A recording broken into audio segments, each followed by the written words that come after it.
எபிரேயர் 11வது அதிகாரத்தில் 6வது வசனத்தை நம்ம வாசிப்போம்.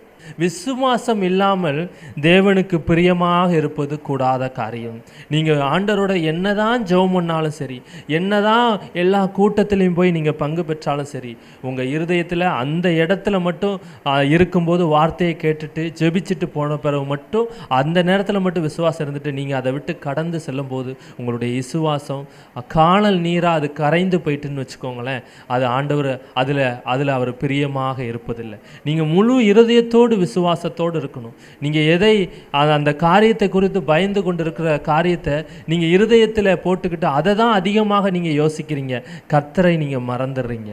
ஆண்டவர் என்ன சொல்லுகிறார்? என்மேல் நினைவாக இருக்கிற ஒருவனையும் நான் புறம்பே தள்ளுவதில்லை. அவன் என்னிடத்துல நினைவாக இருக்க, அவன் என்னையே நினைத்து கொண்டிருக்கிறான். ஆண்டவரால் முடியாத காரியம் எதுவும் இல்லை. அவர் நினைத்தால் இந்த காரியத்தை செய்யலாம், என் குடும்பத்தின் காரியத்தை செய்யலாம், என் பிள்ளைகளுடைய வாழ்க்கையில் ஒரு அற்புதத்தை செய்யலாம் என்று அவரை மலை போல நம்பியிருக்கிற ஒவ்வொரு முகமும் வெட்கம் அடைவதில்லை. ஹல்லேலூயா.